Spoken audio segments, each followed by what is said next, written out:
What's the scariest 100% true story you've heard of? My mom was driving, and a guy ran out in the road, so she stopped so she couldn't hit him. It was nighttime, so it was pretty dark out, and three other men emerged from the forest around, all trying to use the door handles of her car to get in. She locked them luckily, and gassed it to the nearest town. Remember to always lock your car after you start it, because if it wasn't unlocked, who knows what would have happened to her. My high school GF called late one night after I was home and in bed. She said that something had happened and asked if I could come over. She was clearly shaken and not full of details. So I told my parents and drove over towards her house. At the top of her subdivision I was met by a cop with lights on. He asked where I was going and I told him about the call from my GF. He lets me go by and I come over the hill to the cul-de-sac where she lives and I see multiple cop cars around the circle. They watch me pull up and get out of my car. My GF comes running out of her house and meets me in the street. She explains that someone had broken into her neighbor's house and started beating her with something heavy. The neighbor managed to get out of the house and headed to my GF's house where she started banging furiously on the front door. My GF's dad was out of town, so her mom answered the door and the neighbor just fell into the foyer bleeding profusely from the head. Her mom looks up to see the attacker headed up the walkway towards the front door. She pulls the neighbor into the house and closes the door, hitting the attacker with it before it fully closed. He then took the heavy tool he had used to beat the neighbor and smashed the little window at the top of the door. Her mom started screaming and the attacker just turned around and walked up the street into the darkness. I spent the night there that night, along with 2 or 3 cops outside in their cars, and in the morning we could see blood still pooled on the floor in the foyer and splattered blood above the front door from where the attacker had swung the bloody tool to smash the window. No one was ever caught or even identified. It was just completely random. TLDR, GF's neighbor was brutally attacked in her home. She ran to my GF's house and the attacker fled after nearly getting into their house too. No one was ever caught. The story of the Lake Nyos disaster. The lake periodically belches a cloud of invisible carbon dioxide gas that suffocates everything within a 16-mile radius. In 1986, over 1,700 people and all their livestock died without even understanding what was happening to them. When I was a freshman in high school, I saw 2 men get in a fight, and one man put a gun in the another man's mouth and told him to beg for his life, which he did. 14-year-old me peed his pants multiple times after that and needed counseling. My aunt fell asleep on her couch one night and my uncle was asleep upstairs. She woke up around 12 a.m. to a random man staring at her while she slept. He said the guy upstairs was sound asleep. Meaning he came in, saw my aunt on the couch, looked around, and then sat there and watched. She told him to leave and somehow by the will of God he left. He slid in through the back door. We live in a relatively safe area. Craziest shit I have ever heard. I was around 10 years old.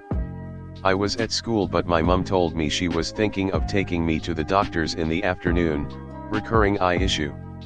Lunchtime and I'm in the dining hall when the office woman told me there was a taxi outside for me and I needed to go. I assumed my mom booked it for me as she can't drive. I cleared up my stuff and got my bag. Just about to leave when I remembered my jacket in my classroom. I rushed to get and head out for the taxi. Office woman tells me I'm too late and the taxi had gone without me. I just went back to class but panicking my mom would be angry at me. School finishes and my mom is waiting for me at the gates. I burst into tears apologizing for missing the taxi and thinking I was in big trouble. She never ordered a taxi and had no clue what I was talking about. She ended up not making the doctor appointment. No one ever found out who ordered the taxi, or who driver was. My mom doesn't like to think what would have happened if I hadn't forgotten my jacket and got in that taxi. TLDR missed a taxi I thought my mom booked for me, only to find out it could have been an attempted kidnapping. One of my parents' neighbors had shingles so bad that he committed suicide. One of my friend's family growing up had a beach house and I'd get invited every now and then. They had dollar and the house was massive, pretty cool place too. They even had a full-time maid who had her own flat at the back. One day they go there for a long weekend and when they opened the door, the place had been ransacked. It was all a mess, missing TVs, furniture, broken stuff, you get the picture. They went to check on the maid and her flat was empty, all her belongings were gone. They called the cops who came over and had a brief look, not interested from what they said, and left saying the maid probably had something to do with. And that's what everyone believed for a week.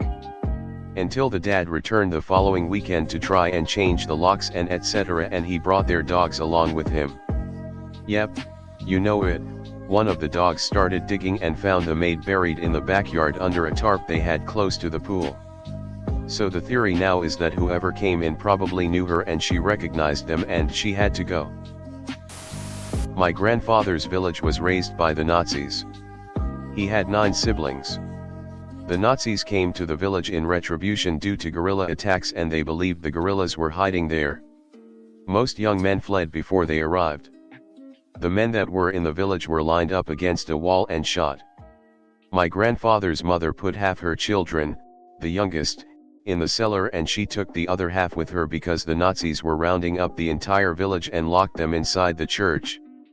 The reason she had split her children was because she feared they would all be killed, so she wanted at least some of them to survive. The Nazis ransacked and burned nearly every house in the village, including my grandfather's. He was in the cellar with his siblings and their house burned above them, but they were saved. Those in the church also survived but many didn't. After this the Nazis would come again sometime after and pretty much force all the young men and boys, including my grandfather, to help make roads and fortifications for them. Despite it all they all survived the war, though many in the family didn't. The murder of Sylvia Likens.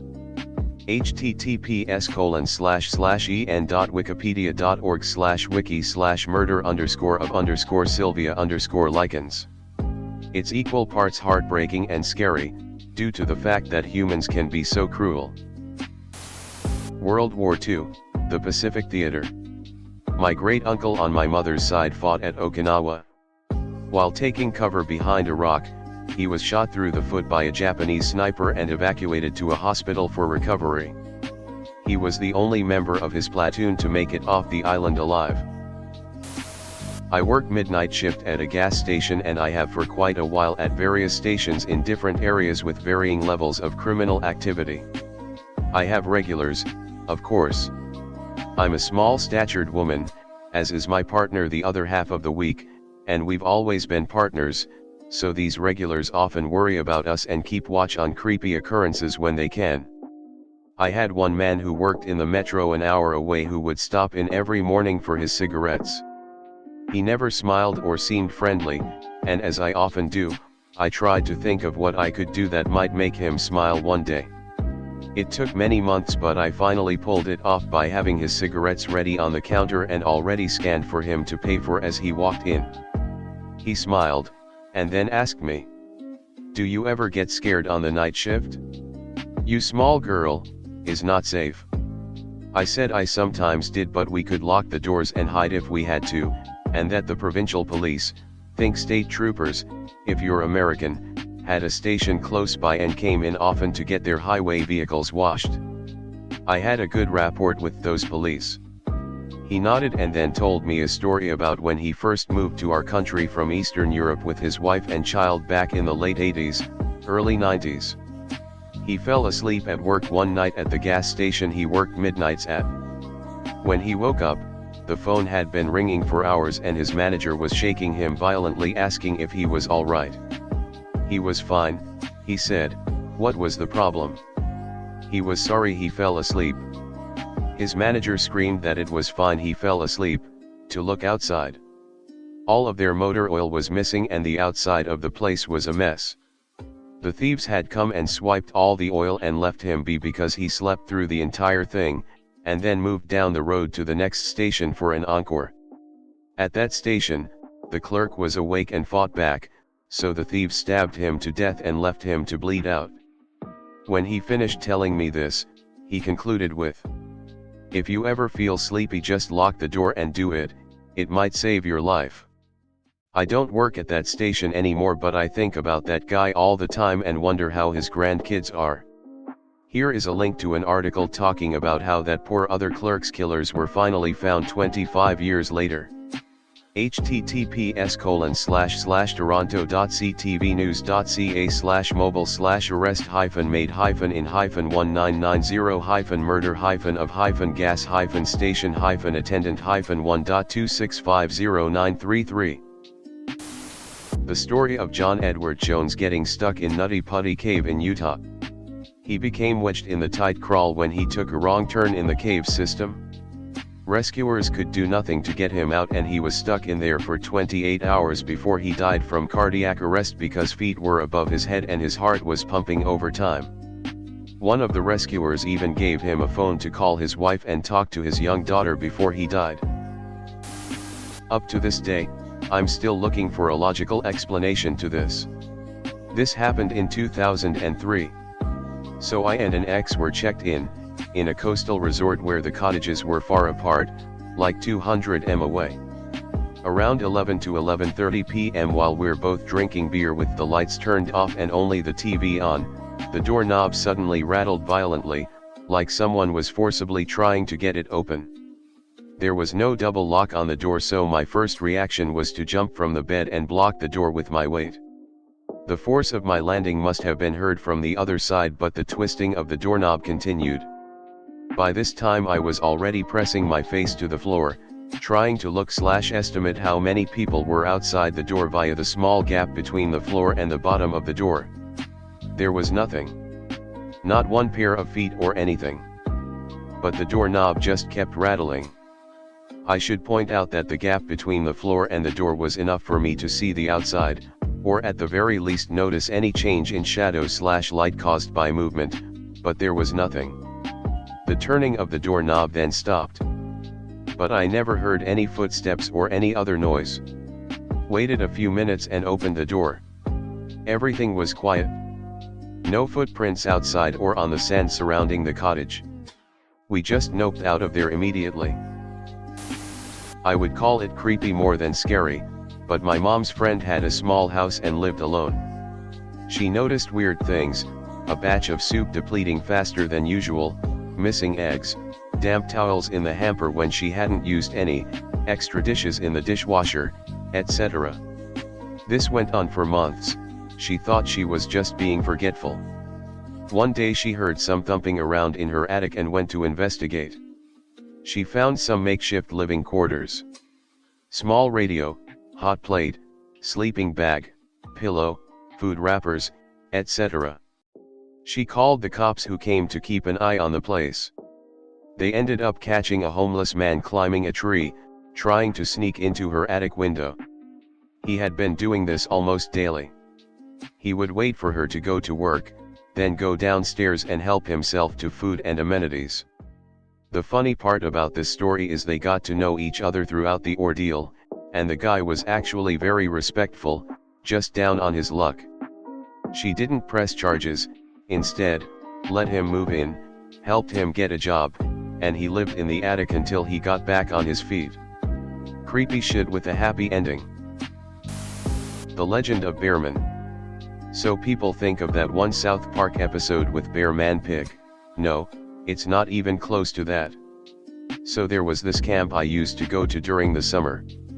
There was probably around 500 kids there for a week straight.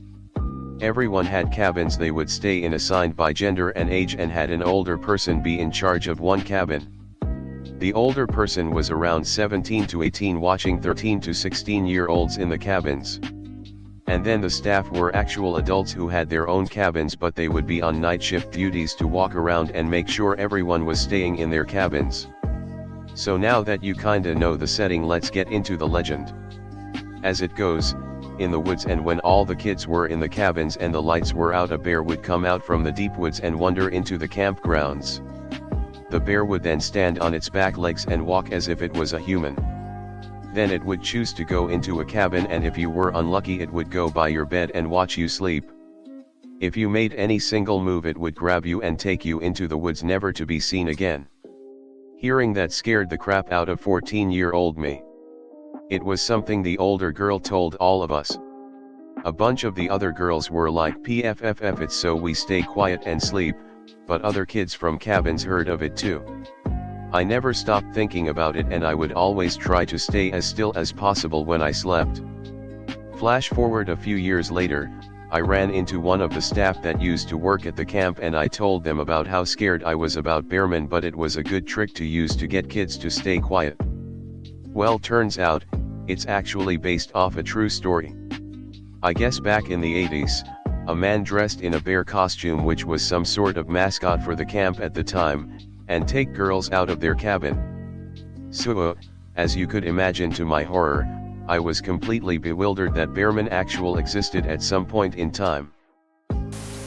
The case of the Clutter family murders, https://en.m.wikipedia.org/wiki/in_cold_blood, told expertly by Truman Capote in his book, In Cold Blood. What really gets me about the case is that all it took was one person knowing the family to make the connection that ultimately ended their lives. Floyd Wells, a former employee of the father, told his cellmate about the Clutters, and that inmate, Richard Hickok, became convinced the family had a fortune stored in a safe at their house. Upon his release, Hickok contacted another former cellmate, Perry Smith, and they planned to rob the family. There was no safe and no fortune. Instead, the pair left with a small radio, a pair of binoculars, and less than $50 cash, along with the lives of Herb, Bonnie, Kenyon, and Nancy Clutter. A quote from Hickok talking about Herb has especially stuck with me. "I thought he was a very nice gentleman. I thought so right up to the moment I cut his throat." Well, it's my story. When I was a little kid, 5 to 6, we had this neighbor like grandma to me. I'd go over and have snacks, and she had a Mr. Potato Head I played with that was her, now adult, son's toy. Weird core memories. He came home, in his 20s, from the army I think. I don't remember much about him, but he asked about taking my older brothers camping, but my mom said no, she had a weird feeling about him. Side note, we lived out in the country, not even a town, just a place. There were no locked doors, everyone trusted each other. My mom saw him at our little store with bee stings all over and was concerned. He said he got them at the creek. She thought that was weird, because that's just not a thing where we went all the time, but okay. A little while later, not sure how long, the news said there was a murder of some campers out past where we lived, no leads. People were shocked, this doesn't happen here. My mom remembered her weird feeling and the bee stings that didn't make sense. She called the police to say, "Hey, probably nothing, but here's what I got." I remember detectives coming to our house to talk to her. They had some other evidence that matched, but not enough to link him to the murder, a couple with their child. It's unsolved to this day, though the detective said he knew it was him. A few years later, the guy went to prison for an abduction/attempted murder of a woman who ran out of gas and he offered her a ride. She lived, thank God. I would probably say one of the overdoses I've responded to, kid was black, no pulse. Nothing. Hit him with 5 doses of nasal Narcan and chest compressions before he woke up and refused treatment, the paramedics on scene. A robbery at my place, but the way in which it happened. I lived in a basement suite with my younger brother of a quiet neighborhood. The entire front of the house is exposed to the sidewalk, but the sides and the back are covered with fenced and trees. The only way to see if anyone is in the basement is through this small window in my bedroom that's about 5 feet from my bed.